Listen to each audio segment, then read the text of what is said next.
खुलुमबाय बयनिसिमबो नोंथांमोननि थाखाय माखासे खौरांफोर लानानै फैलायबाय आरो चेनेलाव गोदानब्ला अन्नानै चेनेलखौ साबस्क्राइब खालामनानै लादो बेल आइकनखौ एलाव होनानै ला जाहाथे नोंथांनाव सिगां नटिफिकेसन सहैग्रोयो। दानिया खोनासंलांदो।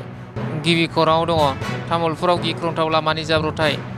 बे गिख्रंथाव जाब्रबथायाव सासे बर' फिसानि जिउ खहा जायो। जिउ खहा जानाय बर' लाइमोननि मुंखौ 17 बोसोर बैसोनि रियद बसुमतारी होनना मिथिनो हादों।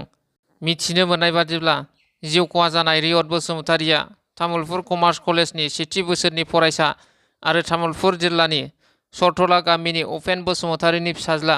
बे जाब्रबथायाव सेनसाफानि गामि आरो तामुलपुर कमार्स कलेजनि सेथि बोसोरनि फरायसा रिन्दाव नार्जारी आरो इ-रिक्सा सालायग्रा हाफिजुद्दिन आलीआबो गोब्राबै जोखोम जायो। सुलुंनि बादिब्ला तामुलपुर बरकफा पेट्रल पाम्पनि साखाथियाव गंसे बाइक आरो इ-रिक्सानि गेजेराव सौग्रावलायनायाव बे जाब्रबथाया जायो। मख'नो गोनांदि रियद बसुमतारी आरो रिन्दाव नार्जारी सानैबो फरायसाया गंसे बाइकजों तामुलपुर कमार्स कलेजसिम थांगासिनो दङमोन। कलेजाव थांबाय थानाय समावनो बाइक आरो इ-रिक्सानि गेजेराव सौग्रावलायो। बे जाब्रबथायाव फरायसा रियद बसुमतारीया जायगायावनो जिउ खहा जायो आरो फरायसा रिन्दाव नार्जारी आरो इ-रिक्सा सालायग्रा हाफिजुद्दिन आलीआ गोब्राबै जोखोम जायो। जोखोम जानायफोरखौ देहा फाहामसालियाव थिसननानै फाहामथाय होगासिनो दङ होननानै मिथिनो मोननाय जादों।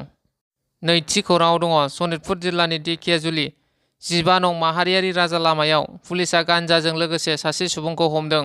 हमजानाय सुबुंखौ 24 बोसोर बैसोनि उत्तम मोसाहारि होननानै मिथिनो मोननाय जादों। लोगोसे हमजानाय गान्जा फालांगियारिनिफ्राय 197 ग्राम गान्जाखौ बोखांनो हादों। थामथि खौराङाव दङ बांलादेशनिफ्राय आसाम आरो बि.टि.सि.आव आयेन बेरेखा हाबफैनो नाजानाय सुबुंफोरखौ होबथानो क'क्राझार डि.सि.नि गेजेरजों आसामनि गिबि मन्थ्रि डक्टर हिमन्त बिश्व शर्मानो गोसोखांलाइ दैथायहरदों बनसु आफादा। ब्रैथि खौराङाव दङ एलेग्र डान्स एन्ड फिटनेस स्टुडिअ'नि बानजायनायाव भारत नाट्यम क्लासिकेल मोसानायनि फोरोंथाय बादा खुंदों।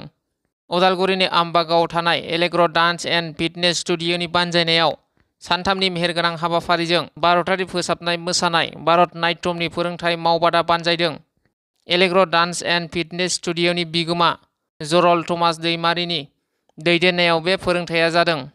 बे फोरोंथाय बादायाव फोरोंगिरि महरै बाहागो लादों बर'नि गेजेराव नायल' जाल' भारत नाट्यमआव मास्टार डिग्री लानो हानाय मुंदांखा भारत नाट्यम मोसागिरि सायाश्री बसुमतारीया।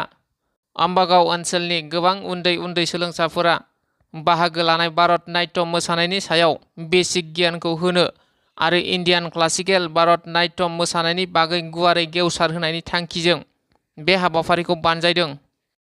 बाथि खौराङाव दङ गाहाय मन्थ्रि शेख हसिनानि बिबान एंगारनायनि उनाव बांलादेशआव मोनसे गोदान थासारि। डक्टर मोहम्मद इउनुसआ बांलादेशनि गेजेरारि सरकार गाहाय बोसोनगिरि महरै समायखिरा लाबाय। थांनाय 8 आगस्ट खालि डक्टर मोहम्मद इउनुसआ हादरगिरि मोहम्मद साहब-उद-दिननि दैदेननायाव समायखिराखौ लाबाय। गुबुन फारसेथिं हादरनि गाहाय मन्थ्रि नरेन्द्र मदिया डक्टर मोहम्मद इउनुसनो ससियेल मिडियानि गेजेरजों हामलायथि हरदों। बेजों लोगोसे गाहाय मन्थ्रि मदिया बांलादेशनि हिन्दुफोरजों लोगोसे गोबां हारिसाफोरनि रैखाथिनि थाखायबो दाबि खालामदों आरो बांलादेशआव थाबैनो गोजोन खौसेथि थासारि फैगोनखौ मिजिंथिदों गाहाय मन्थ्रिया। द'थि खौराङाव दङ हादराव गले गले ट्रेननि जाब्रबथाय। पेट्रलियाम थाव टेंकार ट्रेनआ ट्रेकनिफ्राय गब्र'दों। मैया फुंनि 10:45 रिंगासोआव कुमेदपुरनि साखाथियाव गंसे पेट्रलजों बुंफबनाय पेट्रलियाम ट्रेनआ रेल लामानिफ्राय गोग्लैयो, जायनि जाहोनाव कटिहार, बरसाइ, मालदा आरो निउ जलपाइगुरि रेल लामाया गोहोम गोग्लैयो। स्निथि खौराङाव दङ बि.टि.आर.नि थाखाय गोजोनथाव खौरां। बि.टि.आर. गोरोबथा बायदियै 16 गामिफोरखौ बि.टि.आर.आव सोसननायनि थांखि लाबावदों केबिनेट जथुमाव।